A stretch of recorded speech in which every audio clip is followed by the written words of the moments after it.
Hi, today's readings are Genesis 38 to 40 and Matthew 12, 22 to 50. Genesis 38. It came to pass at that time that Judah departed from his brothers and visited a certain Adullamite whose name was Hira. And Judah saw there a daughter of a certain Canaanite whose name was Shua, and he married her and went into her. So she conceived and bore a son, and he called his name She conceived again and bore a son, and she called his name Onan. And she conceived yet again and bore a son, and called his name Shelah. He was at Kezib when she bore him. Then Judah took a wife for his firstborn, and her name was Tamar. But Judah's firstborn, was wicked in the sight of the Lord, and the Lord killed him. And Judah said to Onan, Go in to your brother's wife, and marry her, and raise up an heir to your brother. But Onan knew that the heir would not be his. And it came to pass, when he went in to his brother's wife, that he emitted on the ground, lest he should give an heir to his brother. And the thing which he did displeased the Lord, therefore he killed him also. Then Judah said to Tamar his daughter-in-law, Remain a widow in your father's house till my son Shelah is grown. For he said, Lest he also die like his brothers. And Tamar went and dwelt in her father's house. Now in the process of time the daughter of Shua, Judah's wife, died. And Judah was comforted, and went up to his sheep shearers at Timnah, he and his friend Hira the Adullamite. And it was told Tamar, saying, Look, your father-in-law is going up to Timnah to shear his sheep. So she took off her widow's garments, covered herself with a veil, and wrapped herself, and sat in an open place which was on the way to Timnah. For she saw that Shelah was grown, and she was not given to him as a wife. When Judah saw her, he thought she was a harlot, because she had covered her face. Then he turned to her by the way and said, Please let me come in to you. For he did not know that she was his daughter-in-law. So she said, What will you give me that you may come in to me? And he said, I will send a young goat from the flock. So she said, Will you give me a pledge till you send it? Then he said, What pledge shall I give you? So she said, Your signet and cord, and your staff that is in your hand. Then he gave them to her, and went into her, and she conceived by him. So she arose and went away, and laid aside her veil, and put on the garments of her widowhood. And Judah sent the young goat by the hand of his friend the Adullamite, to receive his pledge from the woman's hand, but he did not find her. Then he asked the men of that place, saying, Where is the harlot who was openly by the roadside? And they said, There was no harlot in this place. So he returned to Judah and said, I cannot find her. Also the men of the place said, There was no harlot in this place. Then Judah said, Let her take them for herself, lest we be shamed. For I sent this young goat, and you have not found her. And it came to pass about 3 months after, that Judah was told, saying, Tamar your daughter-in-law has played the harlot. Furthermore, she is with child by harlotry. So Judah said, Bring her out, and let her be burned. When she was brought out, she sent to her father-in-law, saying, By the man to whom these belong, I am with child. And she said, Please determine whose these are, the signet and cord and staff. So Judah acknowledged them and said, She has been more righteous than I, because I did not give her to Shelah my son. And he never knew her again. Now it came to pass at the time for giving birth, that behold, twins were in her womb. And so it was, when she was giving birth, that the one put out his hand, and the midwife took a scarlet thread and bound it on his hand, saying, This one came out first. Then it happened, as he drew back his hand, that his brother came out unexpectedly. And she said, How did you break through? This breach be upon you. Therefore his name was called Perez. Afterward his brother came out who had the scarlet thread on his hand, and his name was called Zerah. Genesis 39. Now Joseph had been taken down to Egypt, and Potiphar, an officer of Pharaoh, captain of the guard, an Egyptian, bought him from the Ishmaelites who had taken him down there. The Lord was with Joseph, and he was a successful man, and he was in the house of his master the Egyptian. And his master saw that the Lord was with him, and that the Lord made all he did to prosper in his hand.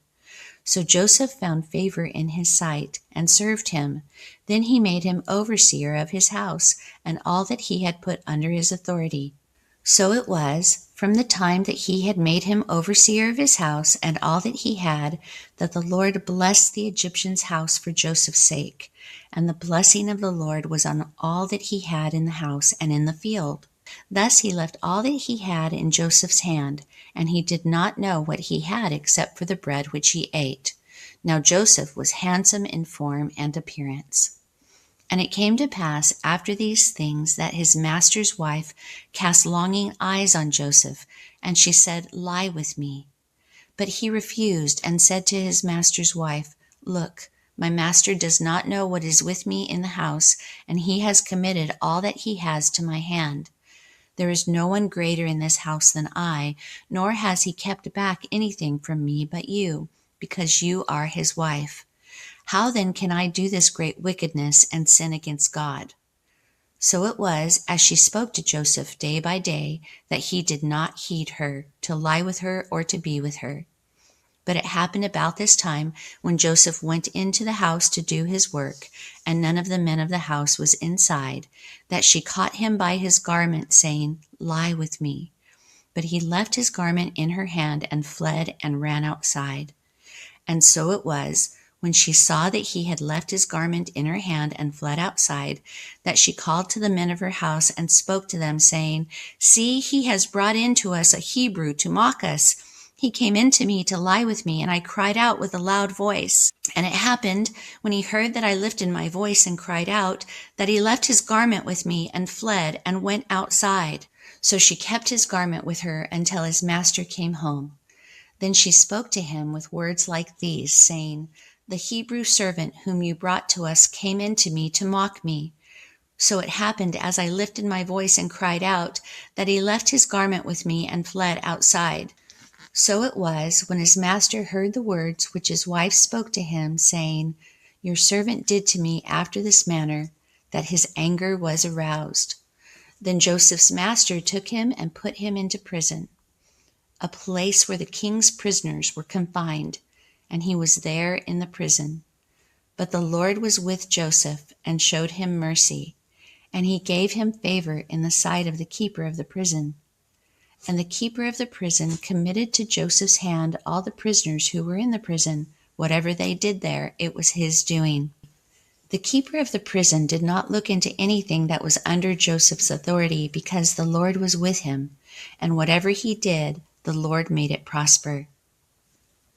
Genesis 40. It came to pass after these things that the butler and the baker of the king of Egypt offended their lord, the king of Egypt. And Pharaoh was angry with his 2 officers, the chief butler and the chief baker. So he put them in custody in the house of the captain of the guard, in the prison, the place where Joseph was confined. And the captain of the guard charged Joseph with them, and he served them. So they were in custody for a while. Then the butler and the baker of the king of Egypt, who were confined in the prison, had a dream, both of them, each man's dream in one night, and each man's dream with its own interpretation. And Joseph came in to them in the morning, and looked at them, and saw that they were sad. So he asked Pharaoh's officers who were with him in the custody of his lord's house, saying, "Why do you look so sad today?" And they said to him, "We each have had a dream, and there is no interpreter of it." So Joseph said to them, "Do not interpretations belong to God? Tell them to me, please." Then the chief butler told his dream to Joseph, and said to him, "Behold, in my dream a vine was before me, and in the vine were 3 branches. It was as though it budded, its blossoms shot forth, and its clusters brought forth ripe grapes. Then Pharaoh's cup was in my hand, and I took the grapes and pressed them into Pharaoh's cup, and placed the cup in Pharaoh's hand. And Joseph said to him, "This is the interpretation of it. The 3 branches are 3 days. Now within 3 days Pharaoh will lift up your head and restore you to your place, and you will put Pharaoh's cup in his hand according to the former manner when you were his butler. But remember me when it is well with you, and please show kindness to me. Make mention of me to Pharaoh and get me out of this house. For indeed I was stolen away from the land of the Hebrews, and also I have done nothing here that they should put me into the dungeon." When the chief baker saw that the interpretation was good, he said to Joseph, "I also was in my dream, and there were 3 white baskets on my head. In the uppermost basket were all kinds of baked goods for Pharaoh, and the birds ate them out of the basket on my head." So Joseph answered and said, "This is the interpretation of it. The 3 baskets are 3 days. Within 3 days, Pharaoh will lift off your head from you and hang you on a tree, and the birds will eat your flesh from you." Now it came to pass on the 3rd day, which was Pharaoh's birthday, that he made a feast for all his servants, and he lifted up the head of the chief butler and of the chief baker among his servants. Then he restored the chief butler to his butlership again, and he placed the cup in Pharaoh's hand. But he hanged the chief baker, as Joseph had interpreted to them. Yet the chief butler did not remember Joseph, but forgot him. Matthew 12:22-50. Then one was brought to him who was demon-possessed, blind and mute, and he healed him, so that the blind and mute man both spoke and saw. And all the multitudes were amazed and said, "Could this be the son of David?" Now when the Pharisees heard it, they said, "This fellow does not cast out demons except by Beelzebub, the ruler of the demons." But Jesus knew their thoughts and said, "Every kingdom divided against itself is brought to desolation, and every city or house divided against itself will not stand. If Satan casts out Satan, he is divided against himself. How then will his kingdom stand? And if I cast out demons by Beelzebub, by whom do your sons cast them out? Therefore they shall be your judges. But if I cast out demons by the Spirit of God, surely the kingdom of God has come upon you. Or how can one enter a strong man's house and plunder his goods unless he first binds the strong man, and then he will plunder his house? He who is not with me is against me, and he who does not gather with me scatters abroad. Therefore I say to you, every sin and blasphemy will be forgiven men, but the blasphemy against the Spirit will not be forgiven men. Anyone who speaks a word against the Son of Man, it will be forgiven him. But whoever speaks against the Holy Spirit, it will not be forgiven him, either in this age or in the age to come. Either make the tree good and its fruit good, or else make the tree bad and its fruit bad, for a tree is known by its fruit. Brood of vipers, how can you, being evil, speak good things? For out of the abundance of the heart, the mouth speaks. A good man out of the good treasure of his heart brings forth good things, and an evil man out of the evil treasure brings forth evil things. But I say to you that for every idle word men may speak, they will give account of it in the day of judgment. For by your words you will be justified, and by your words you will be condemned. Then some of the scribes and Pharisees answered, saying, Teacher, we want to see a sign from you. But he answered and said to them, An evil and adulterous generation seeks after a sign, and no sign will be given to it except the sign of the prophet Jonah. For as Jonah was 3 days and 3 nights in the belly of the great fish, so will the Son of Man be 3 days and 3 nights in the heart of the earth. The men of Nineveh will rise up in the judgment with this generation and condemn it, because they repented at the preaching of Jonah. And indeed, a greater than Jonah is here. The queen of the south will rise up in the judgment with this generation and condemn it, For she came from the ends of the earth to hear the wisdom of Solomon, and indeed a greater than Solomon is here. When an unclean spirit goes out of a man, he goes through dry places, seeking rest, and finds none. Then he says, I will return to my house from which I came.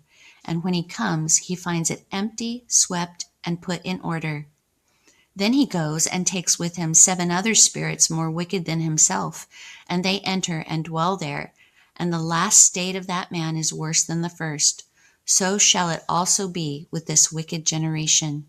While he was still talking to the multitudes, behold, his mother and brothers stood outside, seeking to speak with him.